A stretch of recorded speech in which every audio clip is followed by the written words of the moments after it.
Welcome to another Island Conversation from Peaks Island Radio. I'm Chris.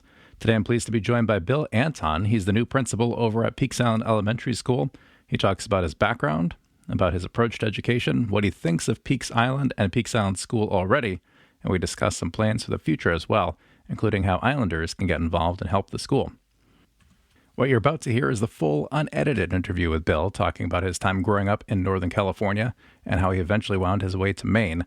If you'd like just to hear about Peaks Island Elementary School and Bill's approach to teaching and learning, you can check out our regular episode in your podcast feed or at peaksislandradio.com. All right, so let's start with a little bit of background. So you're new to Peaks, and I think a lot of folks are probably wondering, who is Mr. Anton, and what did he teach? What's he like? So could you give us a little background on maybe where you're from, what brought you to teaching? Sure. Well, I'm a 55-year-old bald man who has found himself on Peaks Island. I grew up in California from the ages of 5 to 18. Before that, traveled around a lot. My dad was in the Air Force, and he was a doctor. And so after he went to school in Iowa for medical school, he had to do time in the military, but he was stateside because it was the Vietnam War, and he was married and had 2 kids. So we went to Phoenix and we went to Klamath Falls, Oregon, before my dad was finished with his service in 1975, and we moved to Santa Rosa, California. Santa Rosa is about 45 minutes north of San Francisco, and it was the 70s, so it was very different than what it is now. Kind of like Maine. It was rural, and kids could ride their bikes to school, and you'd stay out until it got dark, and then you'd come home. It was a really cool childhood. And I have an older sister who's 3 years older and a younger sister who's 3 years younger. And, neighborhood kids and just kind of running around, and had a really nice, really cool existence. And then I went to college in Iowa, where my family is from. So my parents both grew up in Iowa. And my older sister was at Iowa. She was a senior when I was a freshman. And then my younger sister came when I was a senior, and she was a freshman. So it was kind of a family kind of tradition to go to Iowa, and my parents were going to pay for it. So it was definitely, it was very easy decision to make. And luckily enough, I met my wife at Iowa. She had grown up in the big city of Des Moines, Iowa, and we met at a fraternity and sorority party when we were 19. And we'll be married for 30 years next year. Awesome. So it's been a fun journey. And then, my 20s was a lot of exploration. So when Meredith and I graduated from university, we went to London for 6 months. She had wanted to go abroad our junior year of college, and I was like, oh, come on, you got to stay. We were together for a little while, and I was going to miss her. And she said, okay, I'll stay, but when we graduate, we got to do something interesting. And so she found this British University North American Club. So if you had graduated college in the United States within 6 months, you could get a work visa. And so we got work visas, and we went to London, and we didn't have jobs. And we had a hostel for 3 nights. And we had this organization, you could just go to this strip mall, and they had 3x5 cards up on a board of jobs you could apply for, or that were interested in the American accent. Mm-hmm. And so I did, we were there for 5 months, and I had 7 different jobs. Wow. And then we traveled for a month afterwards. But the best job I had was when I was a bartender at a pub. Right off the Gloucester Road tube station in Kensington. So it was real bustling place. It was 92. And so, I don't know, London was really cool at the time, and it was kind of edgy. And, we had just left Iowa. And so it was kind of fun to be in something different. And then we came back to the States after that. And I went and lived with my parents in California, and she lived with her parents in Des Moines. And both of our parents were like, great, you can live here for 3 months, figure out what you're going to do. And so I did a few jobs and applied to a bunch of minor league baseball teams. I thought that would be really interesting. I wanted to get into marketing. My degree was in communications. And so I applied to all the West Coast minor league baseball, level A and level B, or level A and double A. And I got one offer for an unpaid internship in Idaho. And I didn't know anybody in Idaho, and Meredith was not interested in going to Idaho. And so we did not go to Idaho. But she was interested in checking out Charleston, South Carolina. So I bought a car and put all my belongings that fit in the back seat in that car and drove across the country to Charleston, South Carolina with $1,000. And again, I had no job and we didn't know anybody. And we kind of realized that on the first day that we arrived. What are we actually going to do? And we didn't have a good answer. And so her sister lived in Louisville.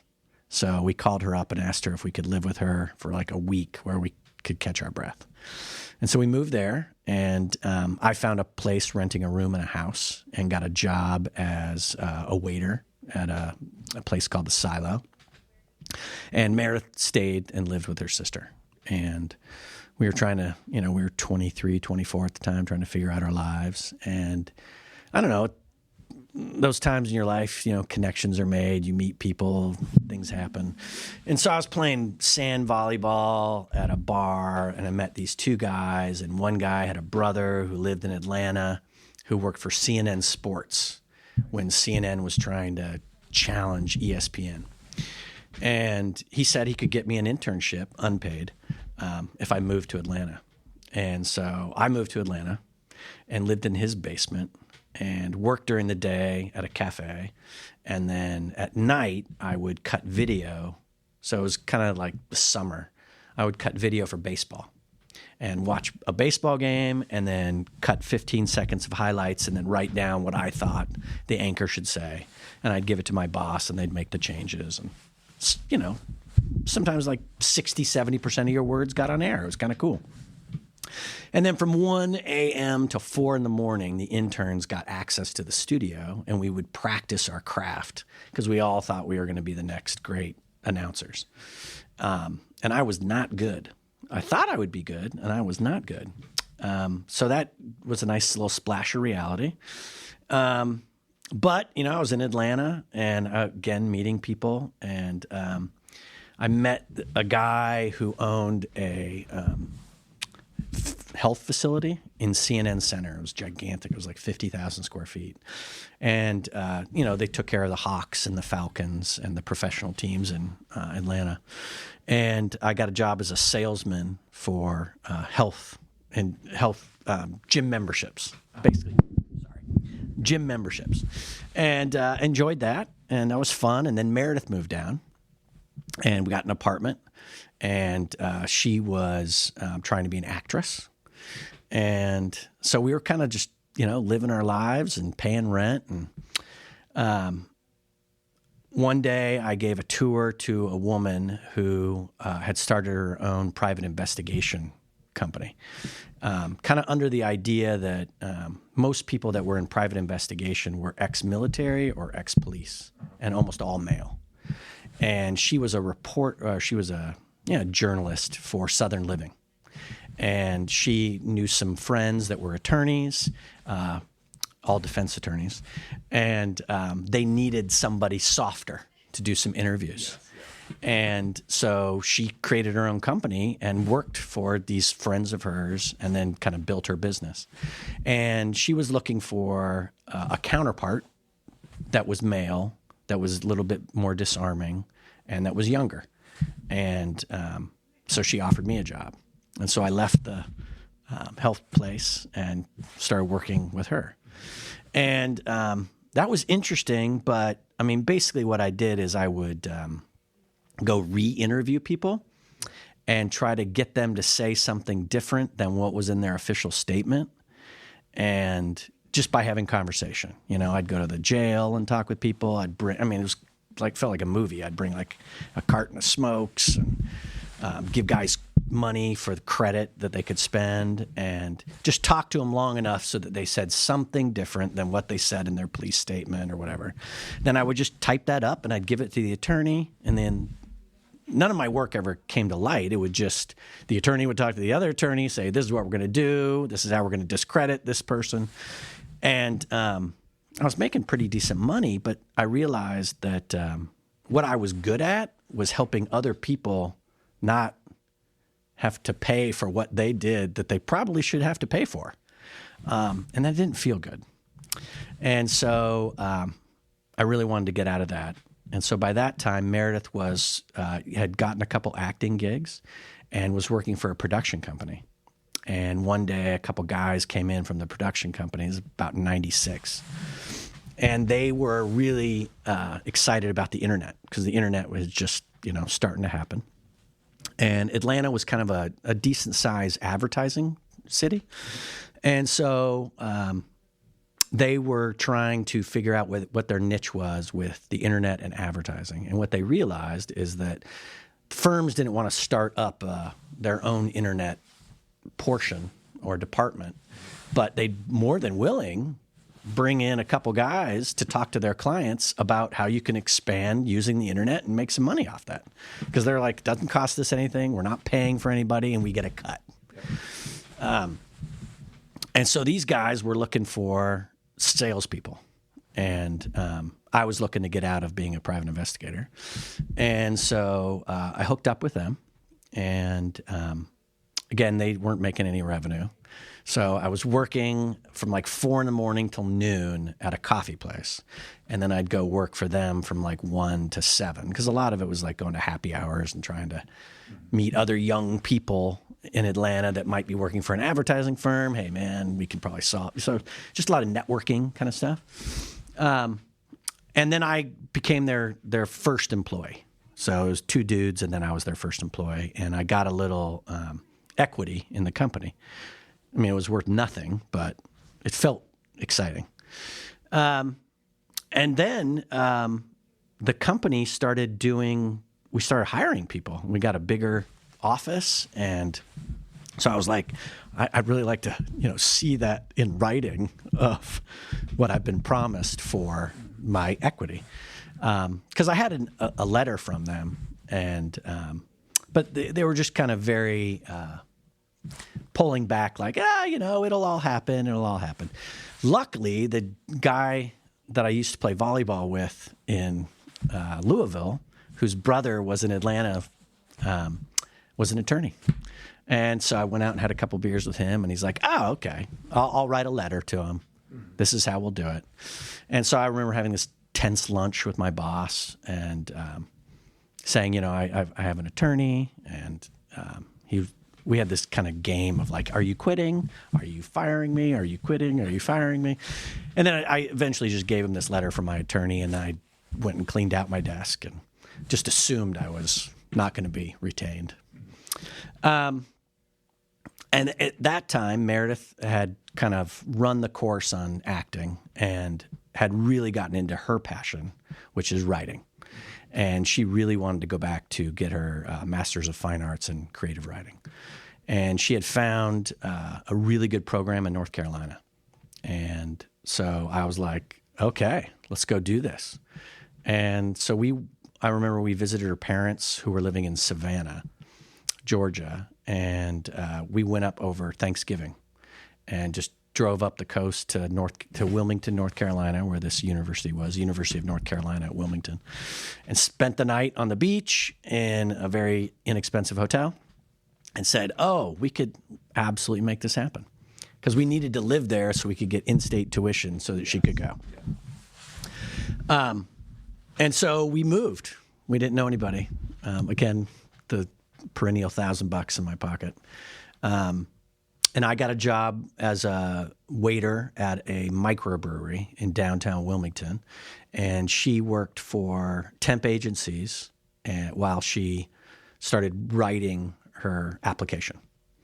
And she got in, and then we waited another year, so that the year she got in, and then we had to wait a year, so we had residency. And she got a job at the university. Oh, So it was great. So she was working at the university as a receptionist, and I was working at the microbrewery. And then I saw a job for a general manager of a microbrewery that was going to start up in Wilmington. And so I said, well, I got nothing to lose. I'll apply. I've done stuff. I got a degree in communications. And the guy who interviewed me was 22 and from a wealthy family. And his father had bought this brewery for him. Wow. And it was in the industrial area of most towns. And the brewery was up and running. And they were bottling beer, and they just needed to figure out how to get their beer into stores and into pubs. And I thought I could, help with that. And so he hired me, and I did that for, a couple years while Meredith finished her waiting of a year. Mm-hmm. And she got pregnant. And so she got into grad school. She became a mother. I became a father. I was working at the microbrewery. But my joy was all coming from coaching baseball. Oh, nice. Okay. So I was coaching like eight-year-olds playing baseball. And she's like, man, you're way happier when you're coaching baseball than you are at work. And she's like, well, why don't you try to find a job that, you're doing that? And I'm like, I don't know what that job would be. She said, you've always thought about being in education or being a teacher, but you didn't think that from the go 80s that you could do that. You can do that. And so I went back to school while she was back at school, while we had, 14-month-old. So we were just living on student loans and going back to school. And I went back I had to take core courses for, 13 months, and then did student teaching. And then I was lucky enough to get a job at the school that I did my student teaching at. So I knew the community. Taught for 3.5 years. And after my first year, I realized it was going to be tough for us to live with a teacher salary. And I had an opportunity to kind of advocate for the teachers with our principal. And I enjoyed that kind of political process. We had 92 students with 3 teachers. Wow. And so it was clear that we couldn't each have a classroom of 31 kids and do the kids justice. And so we created a departmentalization. I taught all math. Someone else taught all writing. Someone else taught all reading. And then we taught science and social studies in the afternoons with our homeroom. And it was just kind of fun to figure that out and, convince the principal it was okay and make sure that the assistant superintendent was supportive. And I enjoyed that process. So I decided to go back to school and become a school administrator. And so by this time, we've had another kid, and Meredith has finished her degree, and she is writing and working on a collection of essays. And our daughter is 6 and our son is 2. And we got redistricted. So she went to one school in kindergarten and the new school in first grade. And when she was in that school, it was nice and it was, really clean, and they'd built a new building. But the teacher was showing like 90 minutes of PBS kids during the day. And I'm an assistant principal in the same district.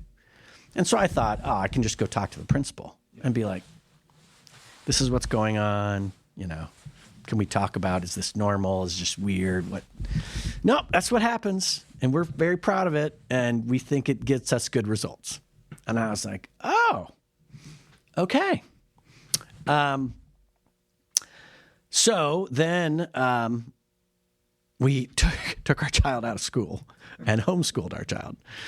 So Meredith is writing. Meredith has a 2-year-old, and Meredith is homeschooling our daughter while I'm going to work 45 minutes away. The school was like 85% free and reduced lunch. It was across from a prison. It was a really eye-opening experience for me, having grown up in Northern California. It was awesome. I learned a ton. And so then we had to decide, what do we want to do with our life? You know, where do we want to raise our kids? What kind of influences do we want? And Meredith had read an article from Vermont about how they have small-scale democracy and they have town meetings. And some towns in Vermont had voted to arrest Cheney and Bush if they ever came into their town. And she was like, is this possible? Is this allowed? And it was just so fascinating. And so we started diving deep into Vermont. Yep. And we realized, oh, well, it's Vermont. It's also Massachusetts. It's also Maine, a little bit in New Hampshire. But, you know, it was just like a different mindset of really getting small-scale democracy, really getting communities and people involved. That was really attractive to us.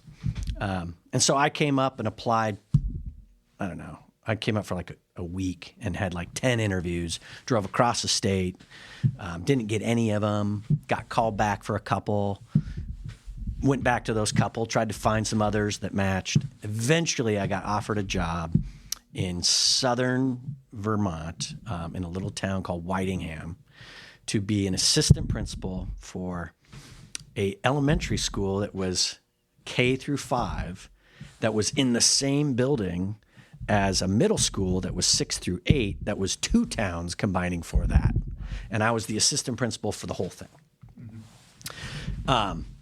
I mean, I didn't know. It sounded interesting, you know? And it was great. The people were just incredible. I mean, just really, what a wonderful learning experience. And so we moved up to Vermont, and our kids got to go to this little school where there are 80 kids. And I mean, it was like going back in time. It was magical. This is unbelievable. And the people are friendly and bringing you pies. And, you know, I mean, you'd have Dover Day and you'd have donuts on a string and eat them. And all these things you'd see in old movies, but we were actually living it. And our kids were living it. And it was super beautiful. And then the principal at the school I was at decided they were going to leave. Ironically enough, was from Maine. And so I was the principal the second year I was there. And then the principal of my kids' school in the town that I lived in retired. And so I applied for that job, and I was fortunate enough to get that job. And so then I was the principal of my kids' school for 7 years. My daughter started in 5th, and my son was in 1st.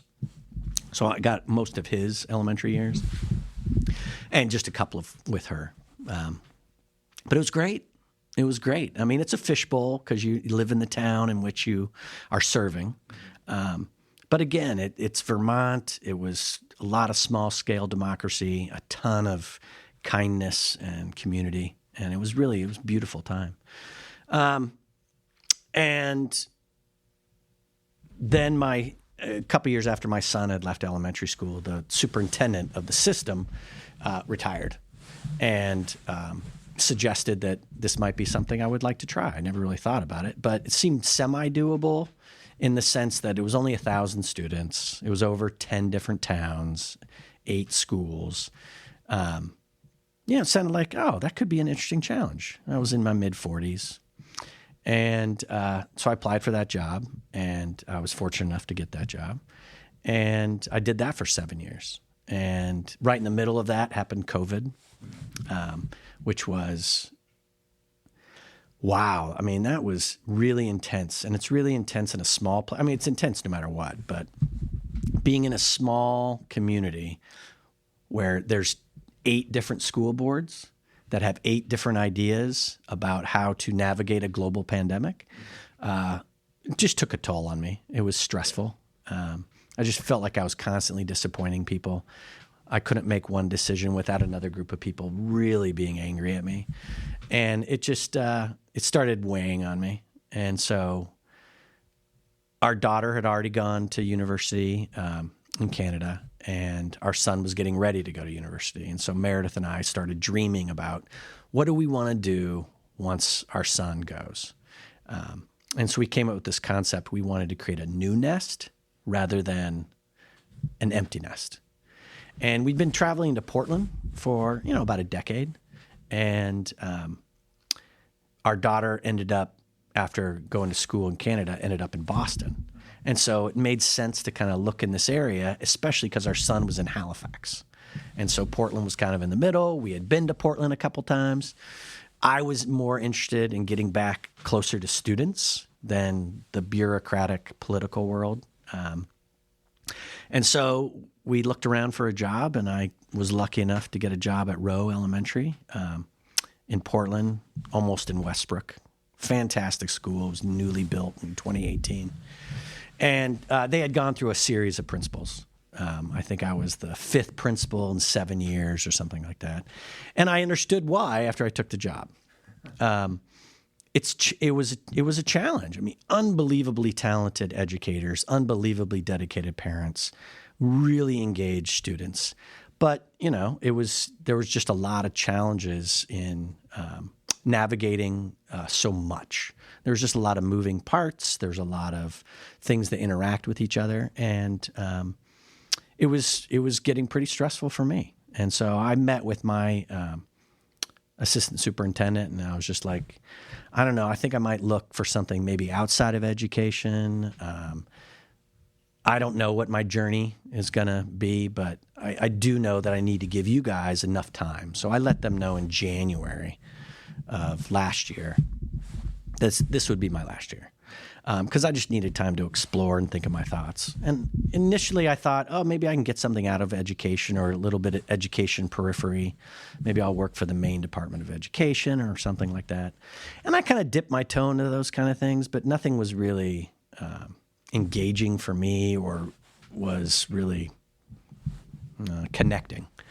And then my boss at the time told me that they had restructured the job at PIES because it wasn't on my radar at all. Yeah.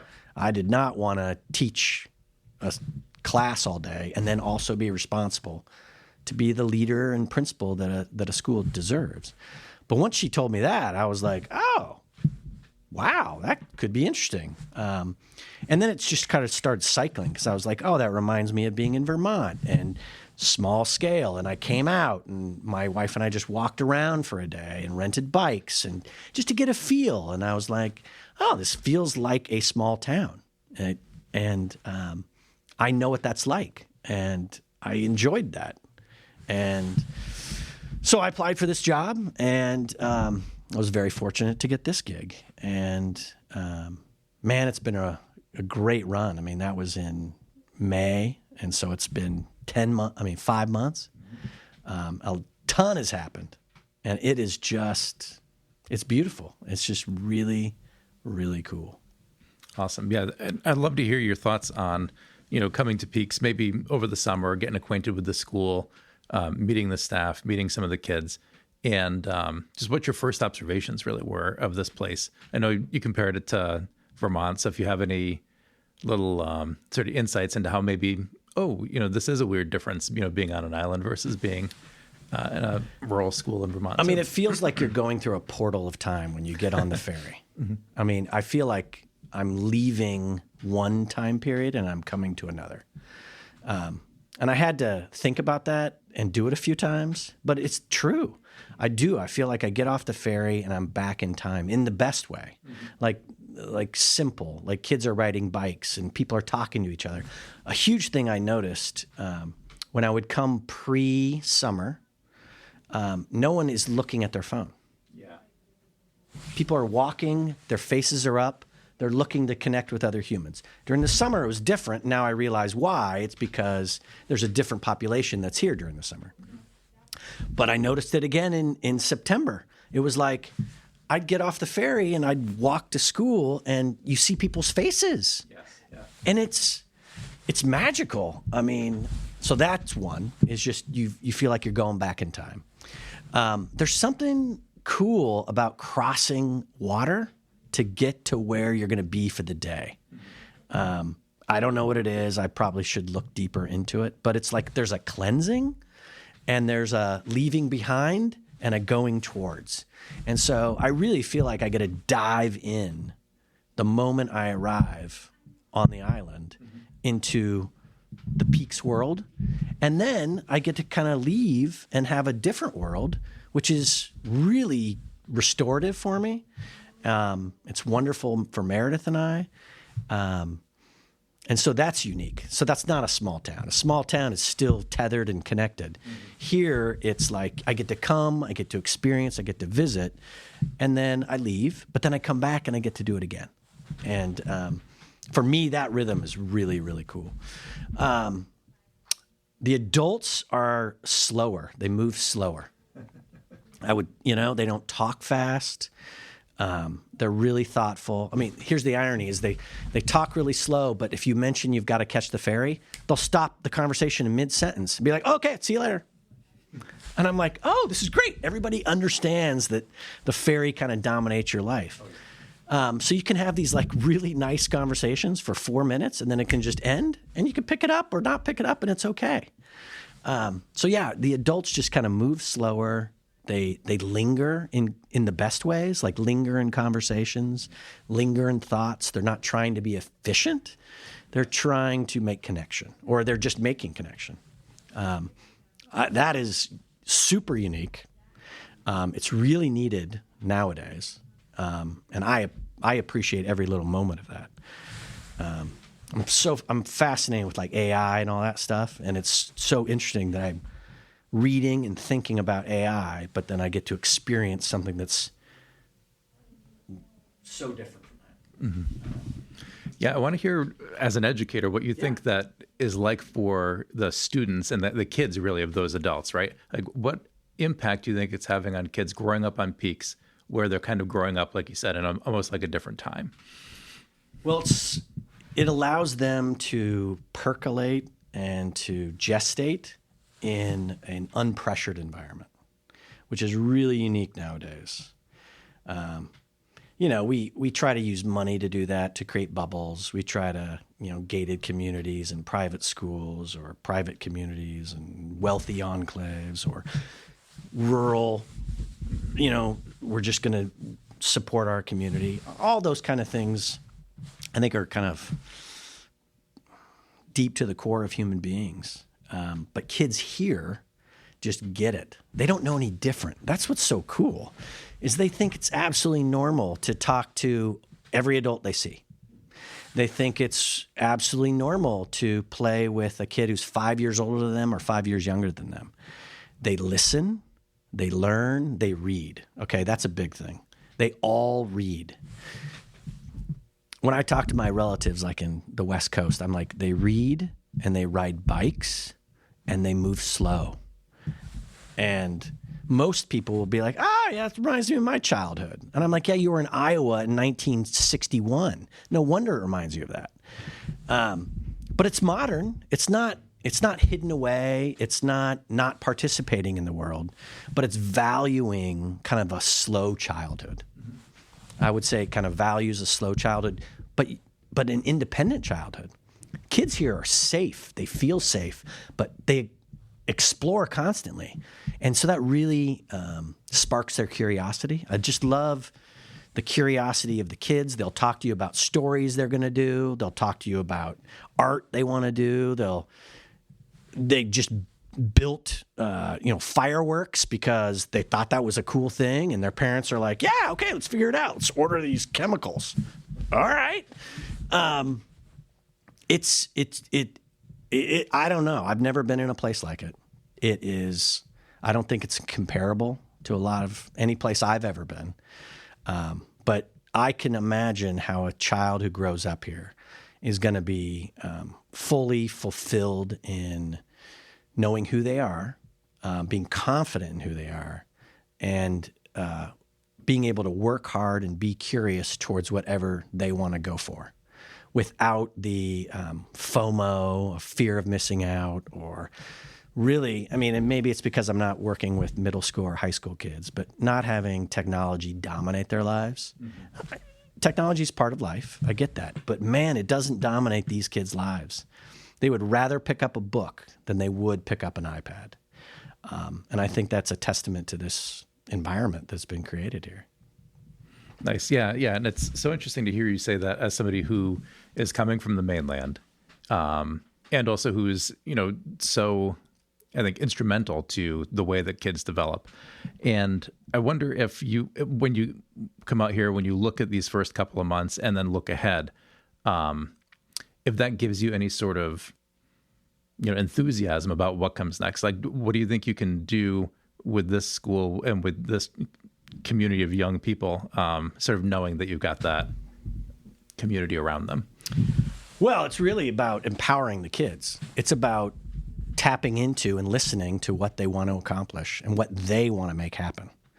A couple little simple things is I remember meeting with the 4th and 5th grade class, and they talked to me about how much they enjoyed the opening of school with Miss Hassan ringing the bell and making announcements. And I just casually asked one of them one time, "Oh, do you guys do that? Or is it always the adults?" And they're like, "Oh, no, we don't do that." And so I just asked them one day, would they be willing to do that? So it's little things like that, like looking for opportunities to allow the kids to follow their paths, because the paths are abundant here. A really good example of that is our 4th and 5th grade class has taken on the responsibility. They've partnered with our PTO. Our new logo, designed by local Peaks Island resident Scott Nash, is gorgeous and very professional. And when I would wear it all summer, the PTO gave me a hat, which was really cool. And I would wear it all summer, and people would be like, "Where'd you get that hat?" And I'd be like, "Peaks Island Elementary." And they're like, "Can I get one?" And I'm like, "No." But then I talk with Pat CR, local legend. And she's like, "Yeah, they can't get it anywhere. I wonder how we could work that out." And I'm like, "Well, how did it happen?" She's like, "Well, the PTO did a great job, organized it, run it." And so Pat and I had a meeting with the PTO and just said, "Hey, would you be cool partnering with the 4th and 5th graders about getting the apparel out to the community?" And the PTO was like, "Man, that is awesome." Exactly what I would expect from adults here on Peaks, like anything to empower and, celebrate. And so our 4th and 5th graders created a presentation and shared it with the PTO to get permission to partner with them to order a whole new set of apparel, building on the first order. And then the kids had the idea that they want to go and talk to local partners on the island to see if they would carry it. And then the kids had a great idea of, and if they can't carry it, because for whatever reason, would they at least put up a poster that told them they could get it at the school? And so the kids are working on that right now.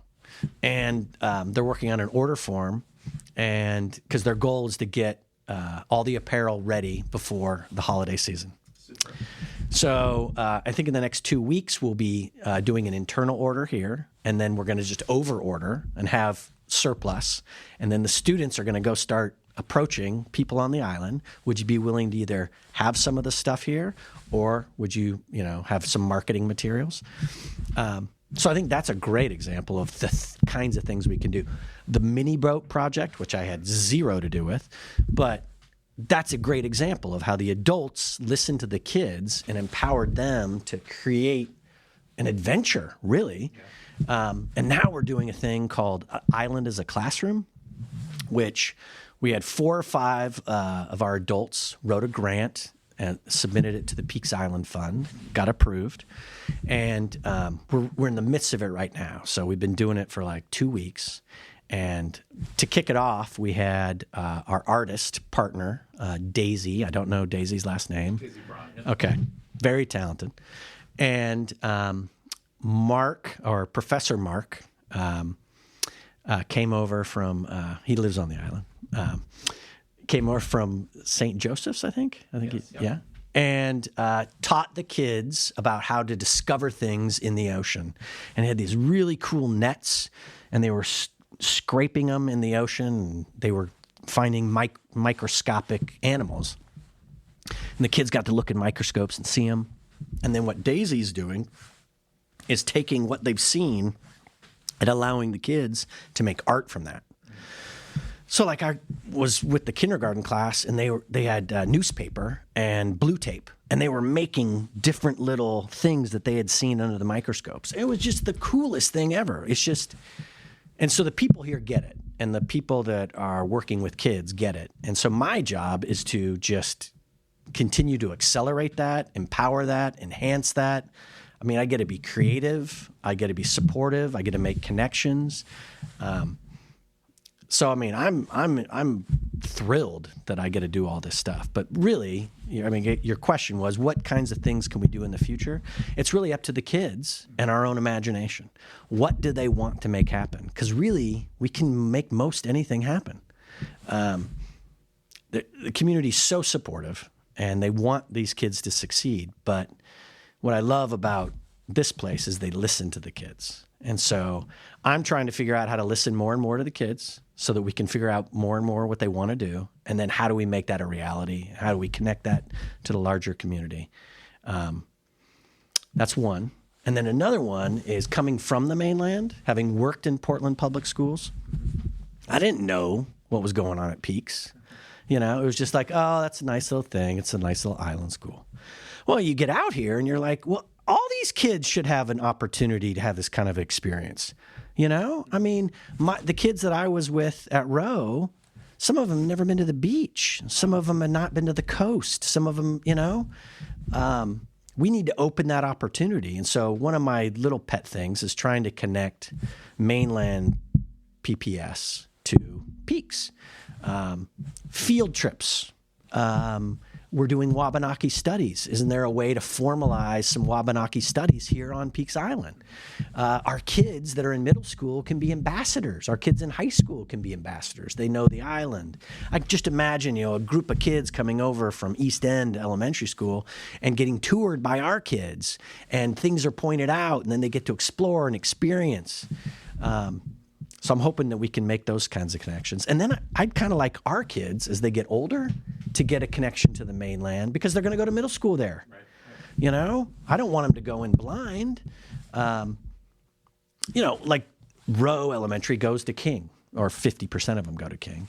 So, I mean, I can imagine our maybe 4th and 5th graders being able to go over and do ripple effect and get to know some other kids that they're going to go to middle school with.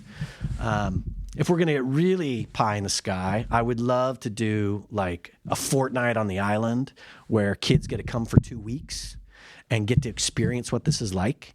And that maybe could lead into a month on the island or a semester on the island. Everything else is just logistics. How do we get kids here? How do they, you know, how do we make sure it's equitable? How do we have transportation? We can figure that stuff out. But we have space. We could have 3 to 4 to 5 kids per grade come and have this magical experience, and then more people would understand how special PIES is, and then we'd be more connected. And then maybe we could do the opposite. I would love our 5th graders to go spend a couple weeks at a school that's going to go to King. Get to know some kids, get to see what that's like, get to have that little taste of integration before you go off to middle school. So I think just that allowing kids to kind of follow their interests and then connecting the mainland and PIES, those are kind of some initial things. The playground, I'd like to get it a little bit more older focused. I don't know what that looks like. I don't know if we have any money. It's kind of weird with Portland because that's the park and rec, so it's not the school. But all those are just logistics we can figure out. But yeah. Well, I love hearing about all three of those things for a couple of reasons, but the biggest reason is I think there's a lot of people in this community who have the time and energy to help make some of these things happen. And if there were people in the community who are listening to this and saying, oh gosh, like I would love to be able to help make it happen where, you know, island businesses were involved with the students with their projects, like the marketing of the clothes, for example, or other things too, where someone can use their expertise from their island job and help students who may want to do it. How should they approach you? How should they approach the school to say, hey, look, I'm available and I want to help you make this happen? So, great question. So, one thing that I realized here at PIES that exists in every other school in Portland Public Schools is we have a leadership team. So apparently that has not been a thing here at PIES. And so we developed that here. That was one of the first things that we did. And we had an election where the colleagues got to elect 3 people that they want to be a part of leading PIES. And so those elections have happened, and we have 3 representatives. Our second and third grade teacher, Ben Robinson, our pre-K teacher, Miss Meza Pell, I think I'm saying her name's right. She just goes by Miss Mez. And then our STEAM library interventionist, Bridget Joyce. The 3 of them and myself, we meet on a monthly basis, and we tackle exactly what you're talking about. So I would say if anybody is interested and they're listening to this, they could talk to any of those 3 people, but they can always default to me. Miss Mez has kind of taken on a project of connecting communications to the island. So like she's working with the PIES Island News to make sure that we regularly are getting information out to the community. And both Ben and Bridget are trying to decide what kind of their area of focus is.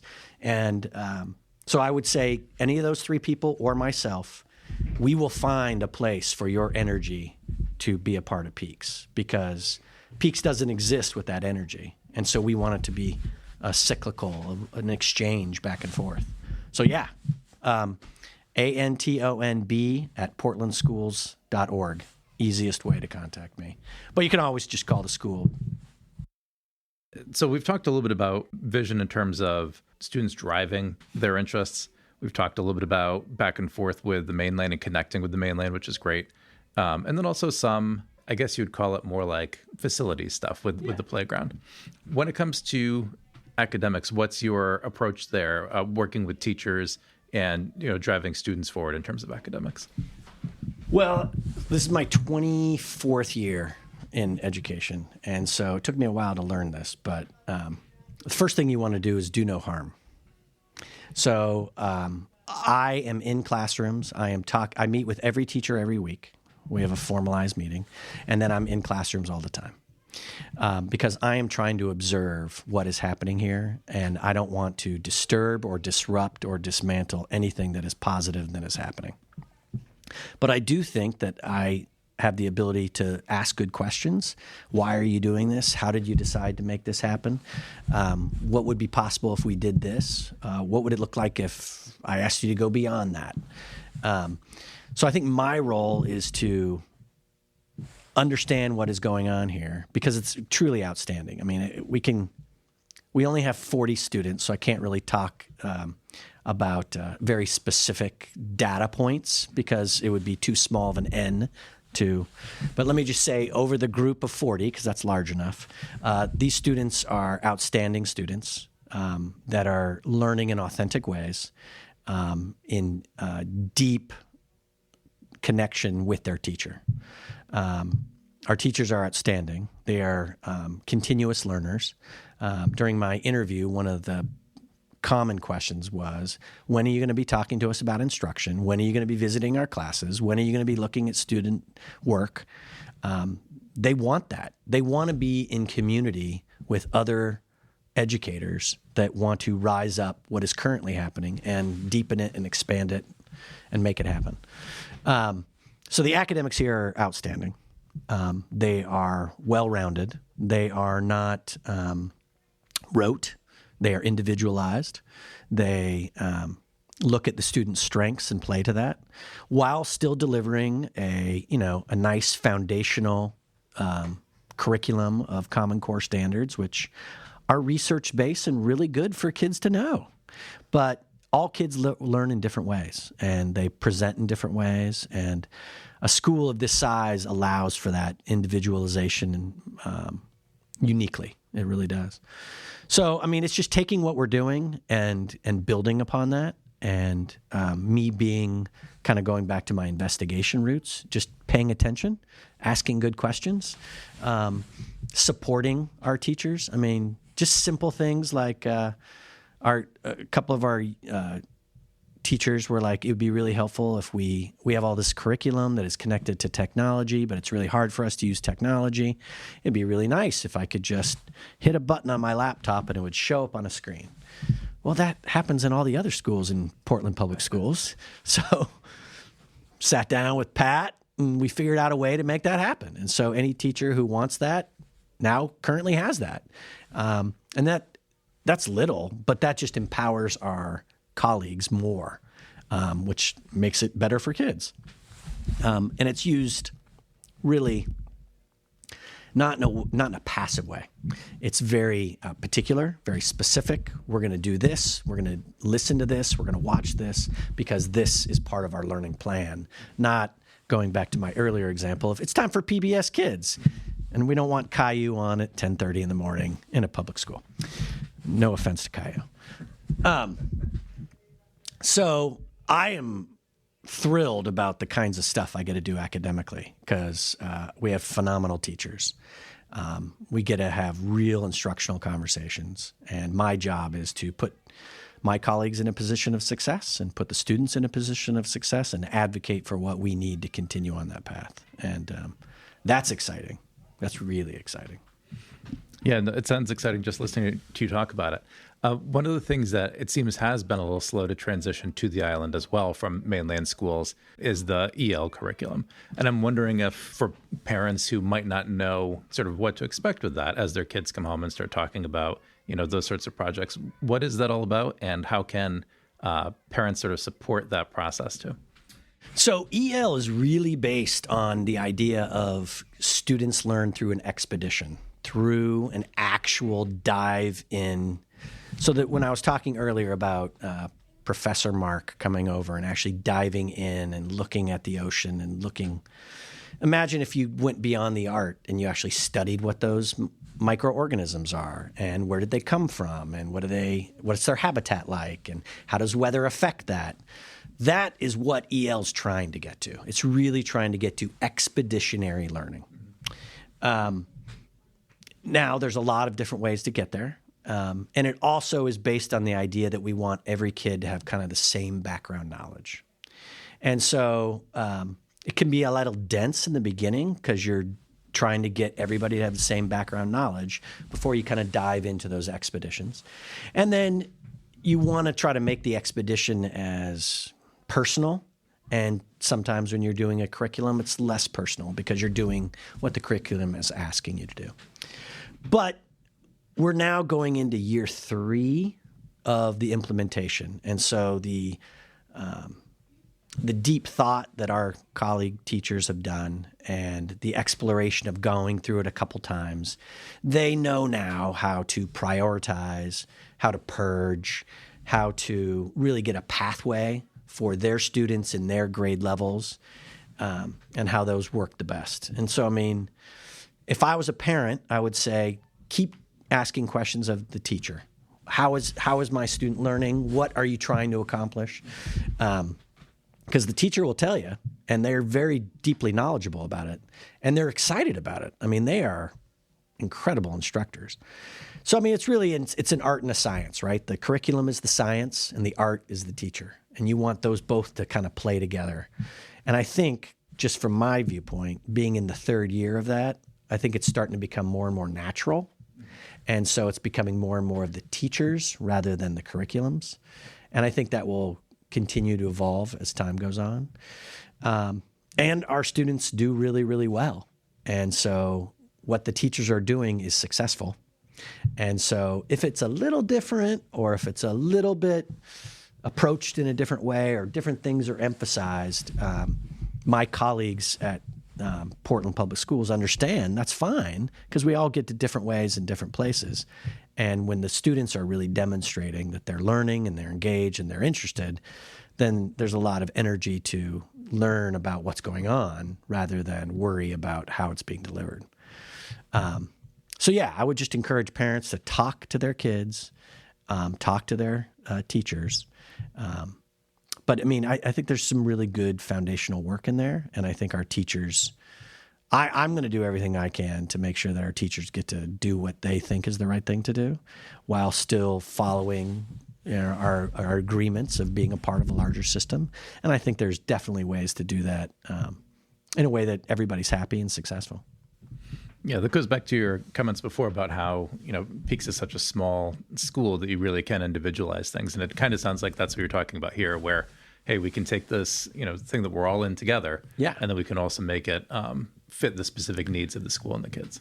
Yes. And that's the beauty of the teachers you have here, is that is an exceptional skill they have because they've been doing it.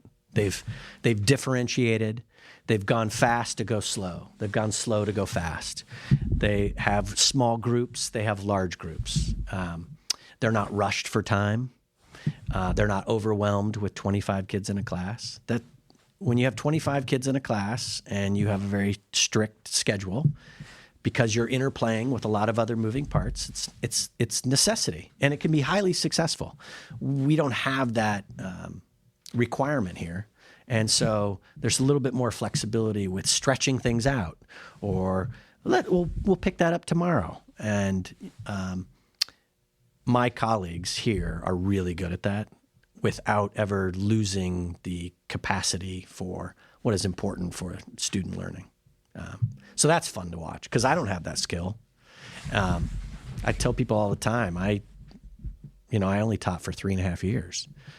I'm just good at asking questions. But my colleagues are excellent at teaching.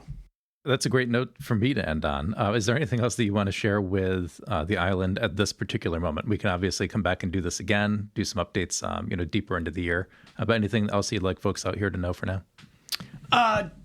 Stuff they already know. It's a special place. But seeing it from fresh eyes, I really appreciate it. I mean, I've been engaged with this place for 5 months, and It is a special place. Appreciate it. If you don't already appreciate it because it's unique and it's cool, and your youth feel it. They feel the specialness in a really in a way that is not comparative. It feels special. It feels magical, but it's not better than, and that's unique, and that's really cool. Great. Well, thanks so much for sitting down with me and having this conversation. Well, and I look forward to talking again. Absolutely. All right. Thanks a lot, mate. Thanks. Thanks so much for listening to this episode of Island Conversations on PIES Island Radio. If you want to get involved with the school and help, you heard those ways that you can get involved. You can email Bill. You can reach out to Ben Robinson, second, third grade teacher, Ms. Mez, who's the kindergarten teacher, or Bridget Joyce, the librarian, STEAM teacher, and reading interventionist. For more from PIES Island Radio, you can check out PIESIslandRadio.com or subscribe to this podcast in your podcast app, where you'll get new episodes when they're released.